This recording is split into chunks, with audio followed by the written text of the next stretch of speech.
다음 이슈입니다. 전 세계 인터넷 검색 시장을 장악하고 있는 구글이 이 안방에서 위기를 맞았습니다. 미국 연방법원이 이번 주 구글의 이 같은 지위가 시장 지배력을 불법적으로 남용한 결과라고 판결했는데요. 스마트폰 웹브라우저에 구글 검색 엔진을 기본값으로 설정하는 조건으로 애플과 삼성전자에 막대한 비용을 지급했다는 게 이유입니다. 이번 판결은 구글만의 문제로 끝나지 않을 것이라는 전망이 나오는데 이 빅테크 업계의 반독점 딜레마와 파장, 이 소식은 임선우 캐스터와 자세히 짚어보겠습니다. 먼저 판결 내용부터 좀 다시 한번 보죠. 그러니까 구글이 법을 어기면서 독점적 지위를 유지했다 이렇게 본 거죠? 네, 미 연방법원은 구글이 검색 시장에서 불법적인 독점을 하고 있다고 판결했습니다. 이번 판결은 4년 전 미국 정부가 구글을 상대로 제기한 소송의 결과인데요. 미국 기업들이 가장 두려워하는 셔먼법을 위반했다는 건데, 셔먼법은 1890년에 제정된 미국 최초의 독점금지법으로 오늘날 강력한 미국 반독점법의 시초라고 볼 수 있습니다. 기업 입장에서는 저승사자 같은 법인데요. 과거 석유왕 록펠러는 이 법 때문에 스탠다드 오일이라는 회사를 34개로 쪼개기도 했고요.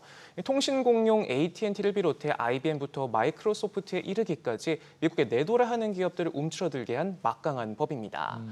이번 구글 상대 소송은 지난 1998년 전 세계 소프트웨어 시장을 장악했던 마이크로소프트 소송 이후 빅테크 기업을 겨냥한 최대 반독점 소송이란 점에서 이목이 쏠렸는데요.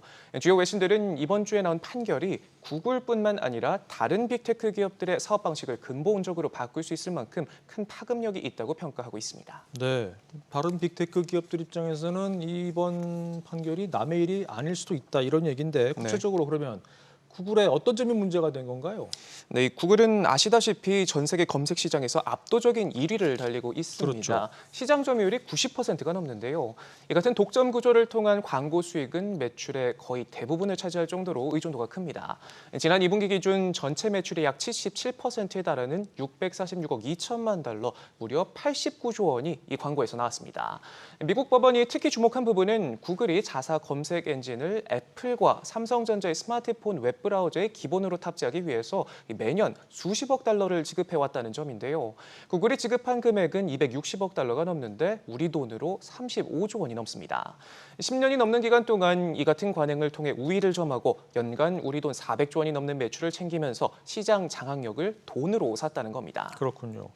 구글이 즉각 항소하겠다고 밝힌 상태여서 아직 최종 판결까지는 좀 시간이 있는 것 같은데 그런데 벌써부터 뭐 기업 분할, 뭐 해체 이런 표현들이 나오더라고요. 네, 그렇습니다. 이번 소송에 앞서 잠깐 말씀드린 26년 전 마이크로소프트의 반독점 소송과 꼭 닮았기 때문입니다. 네.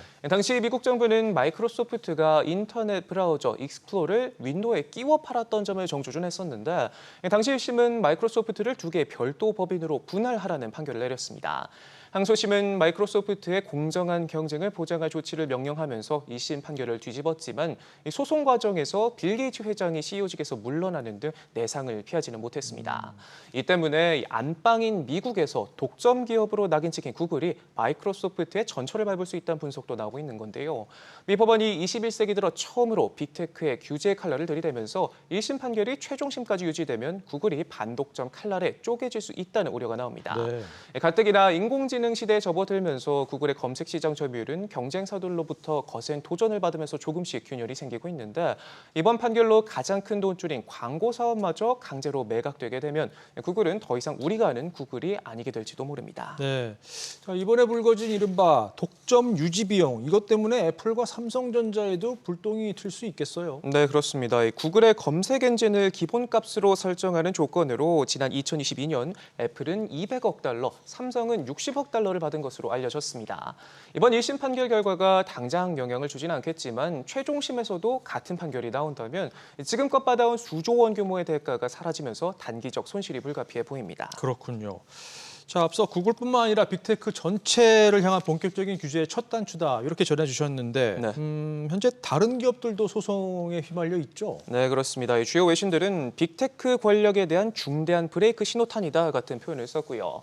백악관은 미국 국민을 위한 승리라고 환영하기까지 했습니다. 미 법무부가 반독점 이슈로 제소한 기업들을 하나씩 살펴보자면요. 먼저 구글은 검색 시장 독점 이슈 말고도 광고 기술에 장벽을 두고 있다는 이유로 소송을 당했고요. 애플은 아이폰의 폐쇄적 생태계가 문제가 되고 있고 메타와 아마존 역시 힘과 돈으로 경쟁을 막았다는 이유로 도마에 올라 있습니다. 문제는 이런 상황이 미국에서만 벌어지고 있는 게 아니라는 건데요. 유럽 역시 이른바 갑질방지법으로 불리는 디지털 시장법과 디지털 서비스법을 앞세워 철퇴를 휘두르고 있는데 이 때문에 철옹성 같았던 애플의 앱스토어 장벽에도 균열이 생기면서 전면 개방하기로 하는데 빅테크들의 순환 시대가 본격적으로 시작됐다는 분석입니다. 그리고 시장 독점하면 바로 또 떠오르는 기업이 있죠. AI 반도체 시장 점유율 80%를 넘길 정도로 절대적 위치를 차지하고 있는 엔비디아인데요. 아직 소송까지 제기되진 않았지만 최근 미국 정부가 현미경 조사에 착수하면서 긴장감이 커지고 있습니다.